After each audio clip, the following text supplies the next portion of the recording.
मित्रों, आप गरीब हैं, अमीर हैं, इन चीजों की चिंता छोड़ दो दोस्तों। एक बात की जरूरत होती है, आपका आप पर भरोसा होना चाहिए।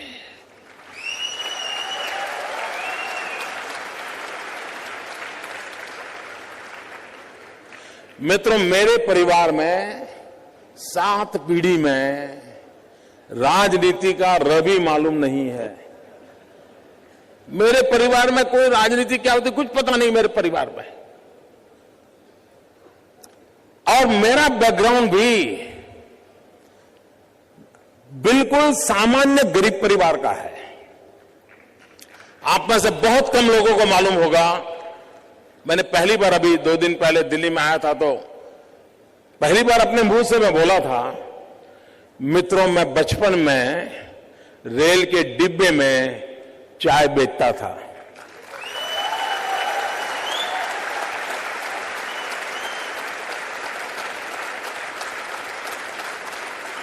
और आज आपके सामने खड़ा हूं।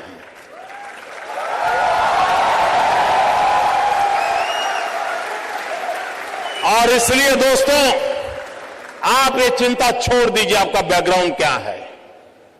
बिल्कुल घबराइए मत दोस्तों। आप किस परिवार में पैदा हुए हो, किस अवस्था में पैदा हो, चिंता छोड़ दीजिए दोस्तों। अगर आपके दिल में समाज के लिए, देश के लिए करने की आग है, निकल पड़िए दोस्तों, रास्ता अपने आप मिल जाएगा।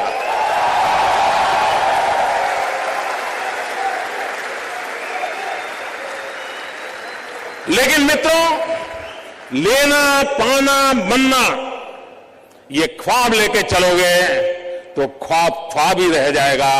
लेकिन देने के मिजाज से निकलोगे तो दुनिया आपके चरण चूमने लग जाएगी। ये मैं आपको विश्वास देता हूं।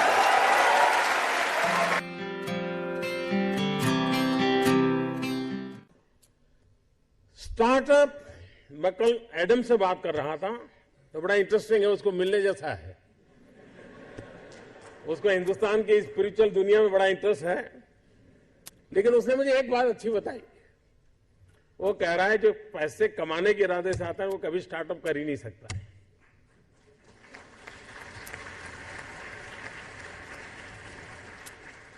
जो कुछ करने के इरादे से आता है, पैसे उसके लिए बाय प्रोडक्ट होते हैं। और आप सबने देखा होगा कि आप लोगों ने जब शुरू किया होगा तब आपने बैंक बैलेंस क्या होगा ये कभी नहीं सोचा होगा। लेकिन किसकी जिंदगी में क्या बदलाव लाता हूं यह सोचा होगा, तब हुआ होगा।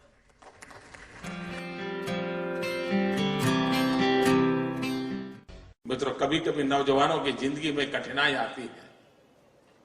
सुबह अगर किसी क्रिकेटर की अखबार में फोटो देख ली, उसकी बड़ी वाहवाही हुई देख ली, तो मन करता है यार क्रिकेटर बनना अच्छा होगा। दोपहर को किसी टीवी चैनल पर किसी फिल्मी कलाकार का नाम रोशन दिखता रहा तो मन करता नहीं यार ये अच्छा है। शाम को किसी डॉक्टर ने बहुत अच्छा काम किया है देख लिया तो मन करता है यार ये अच्छा है। यानी कई नौजवान मिलेंगे आपको, हफ्ते में 3 नई नई योजनाएं बताएंगे और आप भी परेशान हो गए। यार पिछले हफ्ते तो कह रहा था कि मुझे बिजनेसमैन बनना है और इस हफ्ते कह रहा है नहीं मुझे तो पॉलिटिशियन बनना है।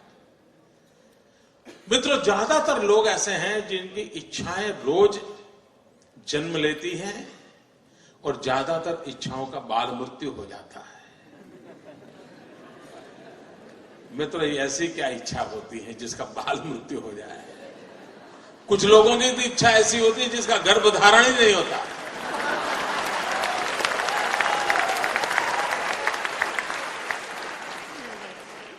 और मित्रों, कुछ लोग होते हैं जिनकी इच्छाएं रोज बदलती रहती है। और जब इच्छाएं रोज बदलती रहती है तो आपके साथी आपको क्या कहते हैं? आपको यही कहेंगे यार छोड़ो, तो बड़ा तरंगी है, वो सुबह शाम नई नई चीजें सोचता रहता है, वो बेकार है यार, वो तो ऐसे ही उठपटांग बातें करता है। ऐसे कैसे ही होता है ना। मित्रों, मेरा कोई नौजवान साथी ऐसा नहीं होना चाहिए जिसकी इच्छाएं लोगों के लिए मजाक का कारण बने। कोई नौजवान ऐसा नहीं होना चाहिए जिसकी इच्छाएं तरंग बन जाए। और इसलिए मित्रों, आवश्यक है और कोशिश करनी चाहिए। इच्छा बुरी चीज नहीं है। लेकिन इच्छाओं को बदलते रहना बुरी चीज है। इच्छाएं स्थिर होनी चाहिए, और अगर इच्छा स्थिर है तो संकल्प बनती है, और संकल्प में जब परिश्रम जुड़ता है तो सिद्धि बन जाती है। और इसलिए इच्छा प्लस स्थिरता इज इक्वल टू संकल्प, संकल्प प्लस परिश्रम इज इक्वल टू सिद्धि। इस छोटे से अर्थ अलजेब्रा के समीकरण को लेकर के हम जिंदगी को बनाने की कोशिश करेंगे तो मैं मानता हूं मित्रों कि हम जीवन में कभी विफल नहीं हो सकते।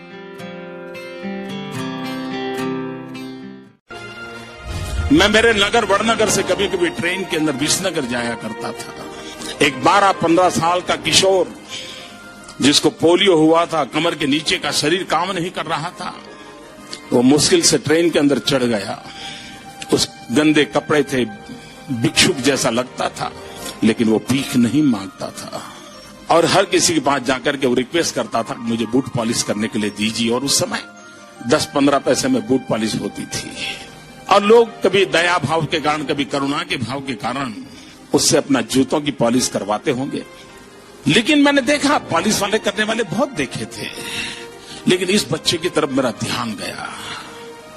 मैं देख रहा था क्या कर रहा है। उसने क्या किया, अपने गंदे टूटे फूले झोले में से उस दिन का टाइम्स ऑफ इंडिया निकाला और उस पर लिखा था, ग्राहक के प्रति उसने लिखा था कि आज का दिन बहुत ही शुभ हो, आपकी यात्रा शुभ हो, आपके सारे काम सिद्ध हो। अंग्रेजी में उसने एक छोटा वाक्य लिखा था।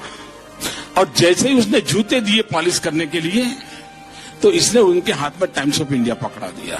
उस ग्राहक को भी लगा कि 10 पैसे में पॉलिश हो रही है और 1 रुपये का अखबार पढ़ने को मिल जाता है।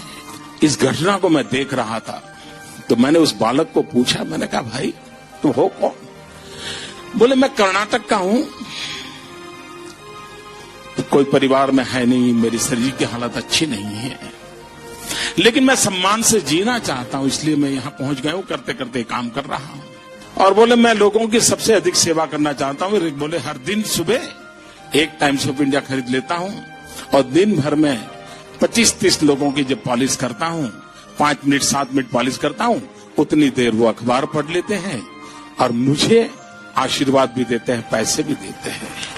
मैंने इस दृश्य को देखा तब मुझे गीता पूरी तरह समझ आ गई। मुझे लगा इसको कहते हैं योग कर्मशु कौशलम।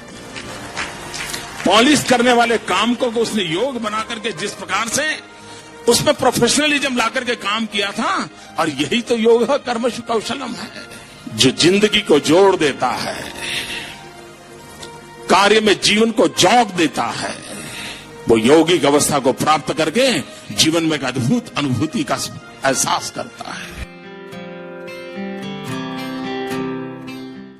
संगठन का काम करना ये उनका जो मूलतम कार्य है वो है। कई प्रांतों में पार्टी का काम करते रहे हैं और जिन लोगों के साथ काम करते रहे हैं उनको भी लगता है कि वो टफ टास्क मास्टर हैं, डिसिप्लिनरियन हैं, नए नए आइडियाज उनको सूझते हैं। अगर वो चुनाव लड़वा रहे हैं पार्टी को किसी प्रांत में तो उसमें भी वो क्रिएटिव हैं। संगठन को और मजबूत कैसे बनाना, पार्टी का नेटवर्क और कैसे या उसका बेस कैसे और भी ब्रॉड बनाना, वो उसमें अच्छी तरह से उनकी शक्ति का वो उपयोग करते हैं। ऑर्गेनाइजेशन तो बहुत अच्छा करते ही हैं, इसलिए तो यहाँ भी काफी ऑर्गेनाइजेशनल ड्यूटीज उनको दी जाती है। So that there is no question that he is a very good organiser. राजनीतिक के रूप में मैं ये मान सकता हूँ कि उनकी और हमारी विचारधारा में चाहे जितनी भी भिन्नता हो, पर वो अपनी विचारधारा के प्रति प्रतिबद्ध राजनीतिक है। और उनके बारे में जो आम धारणा है वो ये है कि संगठन के में उनकी बड़ी अच्छी पकड़ है।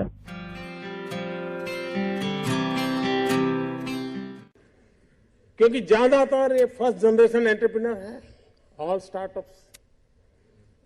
और जब कुछ सोचा होगा नहीं बेटे अपना काम नहीं तो कहीं नौकरी कर ले, शुरू में जब दोस्तों ने सुना होगा, बहुत मजाक उड़ाया होगा, उपहास किया होगा, जाते आते आपको उसी उपनाम से सुनाते होंगे, ये कुछ करने वाला है, ये करने वाला है। फिर एक पल आया होगा, सारी दौर विरोध हुआ होगा, सब दौर परिवार के लोगों ने विरोध किया होगा, नहीं ये नहीं करना है, जाओ कमाओ, नौकरी कर लो, देखो उसका पहचान है, वो नेताजी को जानते हैं, जाओ उसको मिल लो।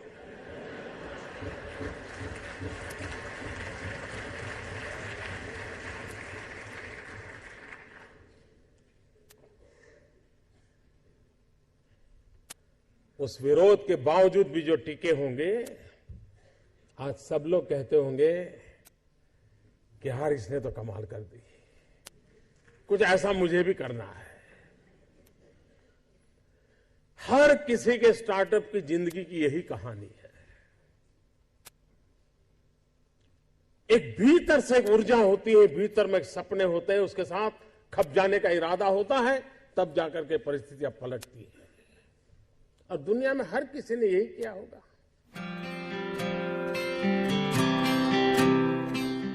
आपके जीवन में आप उस अवस्था में है, उस अवस्था में इतना पसीना बहाना चाहिए, इतना पसीना बहाना चाहिए, साथियों को लगना चाहिए कि यार ये एक बड़ा अवसर ऐसा है, खुद मेहनत करता है तो और औरों को कभी कहना नहीं पड़ता है, फिर सब लोग दौड़ते हैं। आप अगर बोर्ड लगाओगे एक समय पर ऑफिस आना चाहिए, उसकी उतनी ताकत नहीं है कि आप समय के पहले 5 मिनट पहुंच जाए, उसकी ताकत है। आप अफसरों को कहेंगे भाई सप्ताह में 1 दिन दौरा करना चाहिए, रात को गांव में रुकना चाहिए, 2 दिन रुकना चाहिए, उतनी ताकत नहीं है कि जब तक हम जाकर के रुके।